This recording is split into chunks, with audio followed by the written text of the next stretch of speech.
AM 560 The Answer online at 560theanswer.com, on the AM 560 mobile app, on your Alexa-powered smart speaker, and on TuneIn, iHeart, and on Odyssey. Only the biggest stories, only the biggest guests, and only the biggest opinions. This is AM 560 The Answer. Top of the morning, Dan and Amy. In our conversation with National Review's David Harsanyi last hour, we talked a bit about this Atlantic piece that suggests the untold story in the crime increases over the last 2 years during the pandemic is the spike in gun sales. And we need to focus on gun sales, more guns in more people's hands. And Harsanyi suggested, of course, that there's no evidentiary basis to make that claim, and we have a pretty good idea of what the other variables are that are driving the increase in violent crime in major and even mid-sized urban centers. But he also said that he's not saying that more guns reduces crime, because there's not a lot of evidence to support that.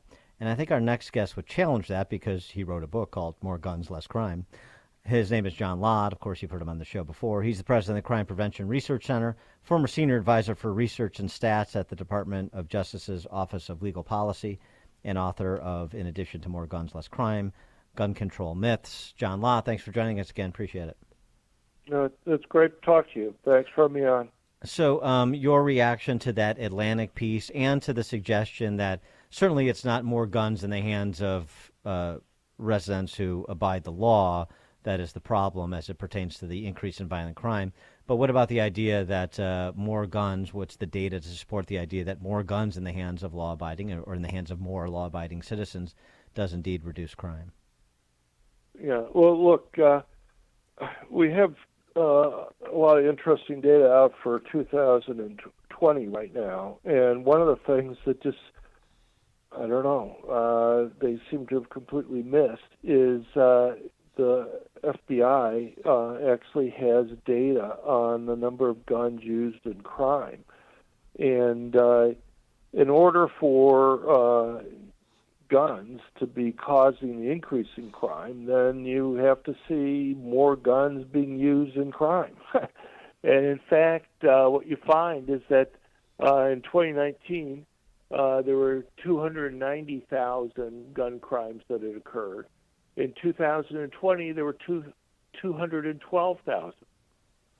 Okay, that's a 27% drop in the number of gun crimes that occurred in 2020.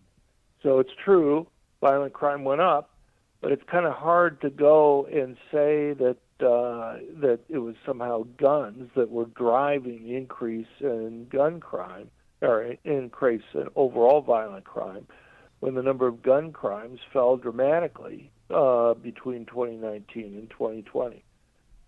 Well, that's interesting. So then in 2020, bump that up against the murder, the incidence of homicides, mostly with a gun involved in places like Chicago, that were up like 53% in 2020 year over year.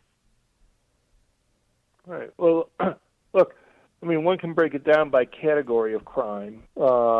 It's true for murder, there was a very slight increase in guns being used there. There was a few percentage point change. It's not statistically significant. But the number of guns used in robberies and in aggravated assaults fell dramatically during that period of time. And so, it's...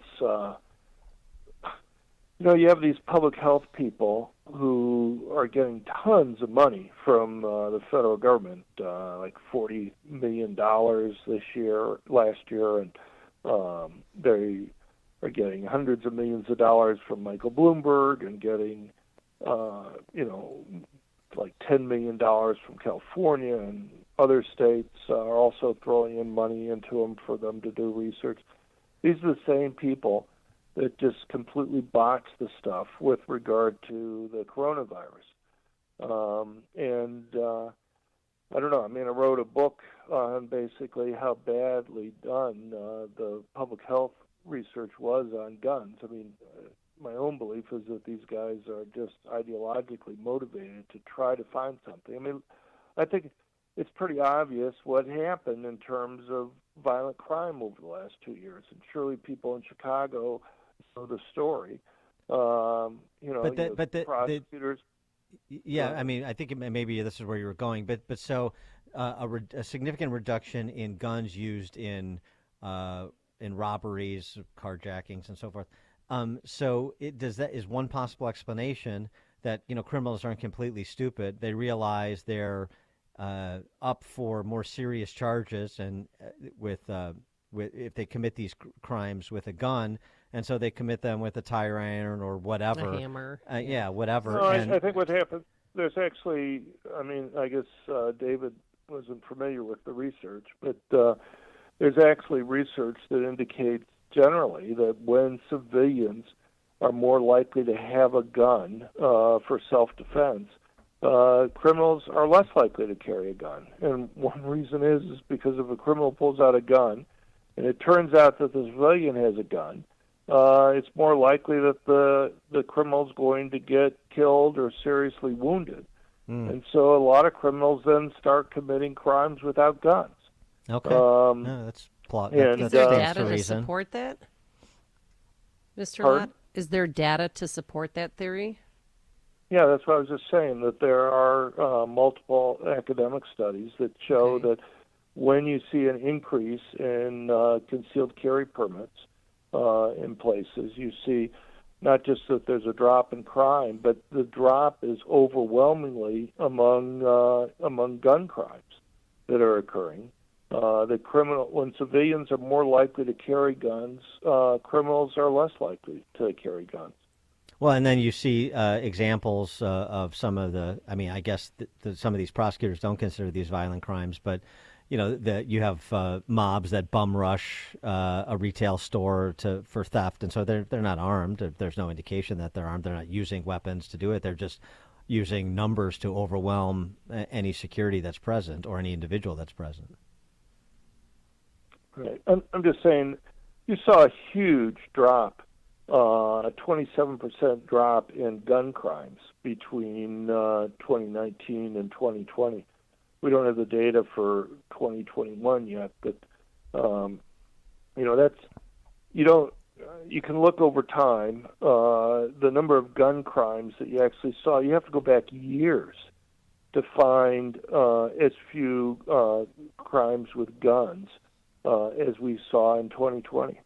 It was a really major change. I mean, that was a huge change, huge drop. So is there any other variable that explains what's happened in 2020 and 2021 that is more significant than the choices that prosecutors have made and the choices that politicians have made to defund police?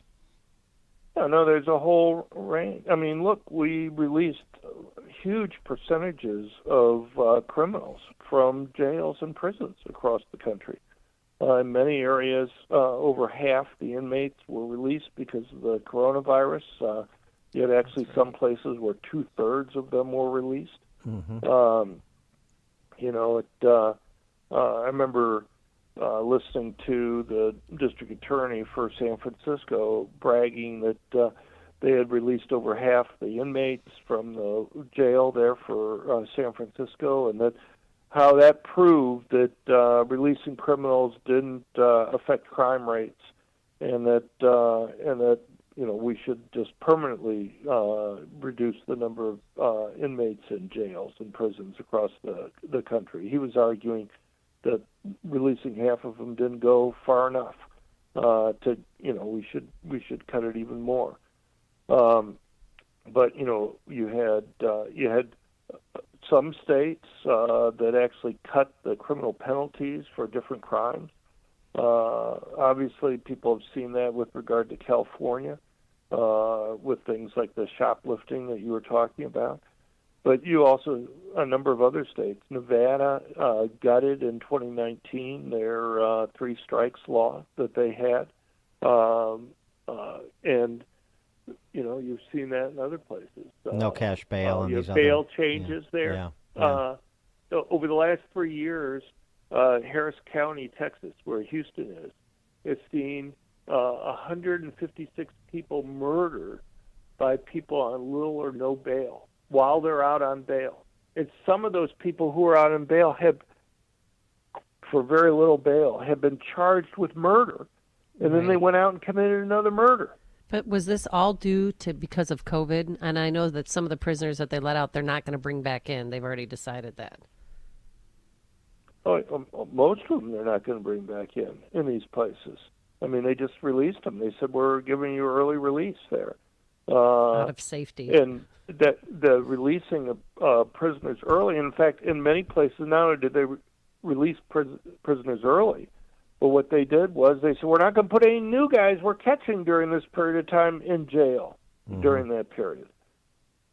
And so, you had all sorts of issues. But, it's all across the country. You've had these George Soros prosecutors that are there, and they're, you just had the comments from the district attorney for Manhattan, another Soros win that's there, saying that, except for what he regards as the most serious violent crimes, he's not going to put anybody in jail. And even for those, he's going to try to prosecute those as misdemeanors often, with much, much shorter sentences, because he just doesn't see the point of locking up people who've committed crimes. Since we're in this era of anti-broken windows policing and prosecuting, can you remind us what the data what the data indicates about the impact of broken window policing in places like New York City from a generation ago? Right. Well, I mean, I think that there's a lot of evidence out there. This is a theory that the late James Q. Wilson had, and it's like if people see, a lot of lower level crimes occurring, it makes it so that individuals are less willing to go out. It makes it so that criminals kind of had more unobstructed targets to go after. It signals, if you have a lot of civilians out in an area, then it makes it more risky for criminals to go and commit crimes because there's going to be more witnesses that are going to be occurring. And if you have feces and other things all over the place, people don't like going out and strolling and don't like being outside, under those circumstances.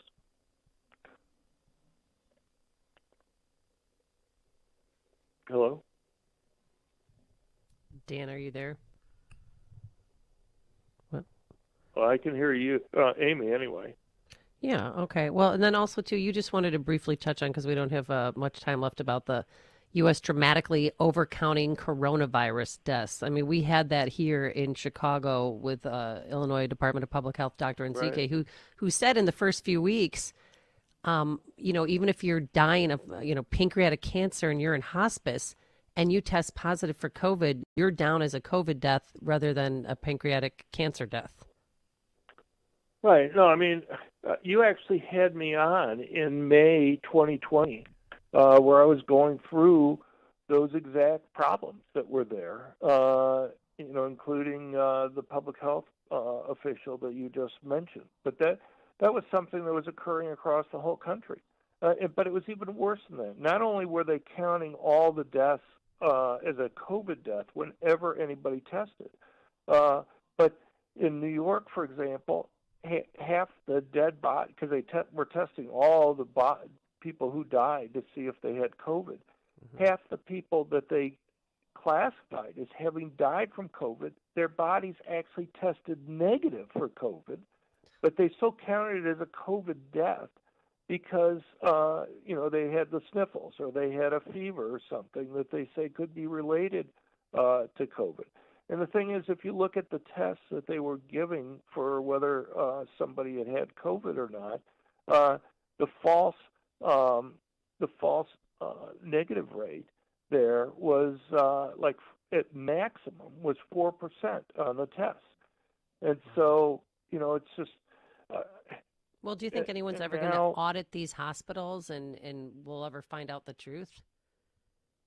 Yeah, I don't know. I mean, I'm glad it's finally there's a discussion here, and admitting that, we test everybody that comes into the hospital, and we get a lot of people being tested as COVID, but they came in because they were in a car accident, or they came in, because they're dying from cancer or something else that's there.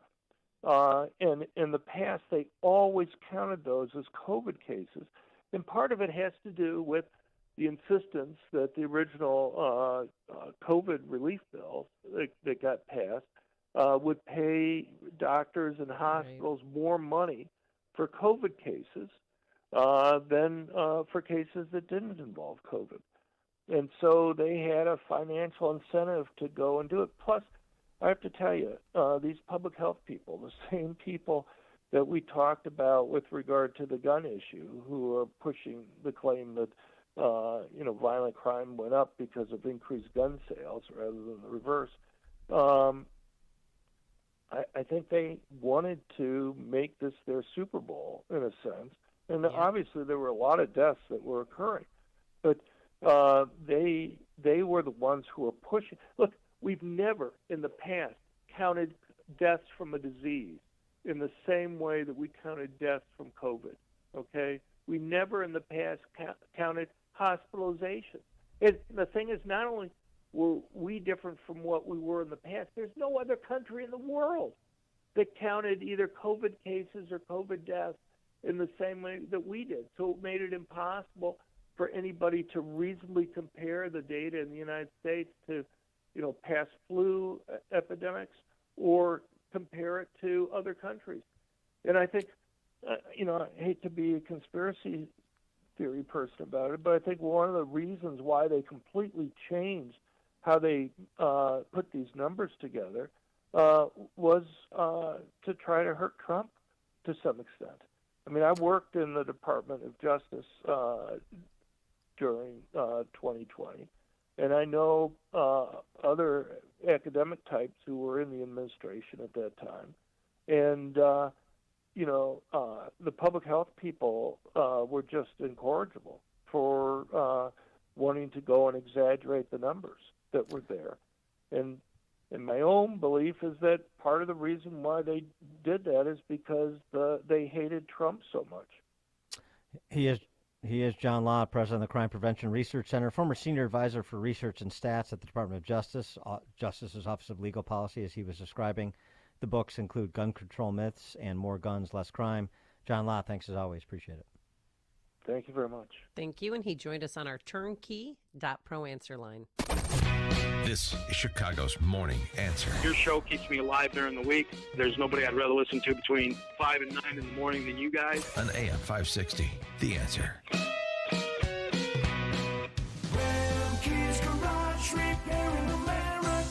You've heard Rumpke's Garage commercials on AM 560, and now they specialize in servicing Sprinters and light-duty diesels. But the experts at Rumpke's also service Isuzu and Chevy low-cab forward trucks. So if you own an Isuzu or Chevy low-cab forward truck but aren't sure where to get it repaired, take it to Rumpke's Garage, your #1 dealer alternative for repairs to your Isuzu NPR, Isuzu F-Series, or Chevy low-cab forward truck.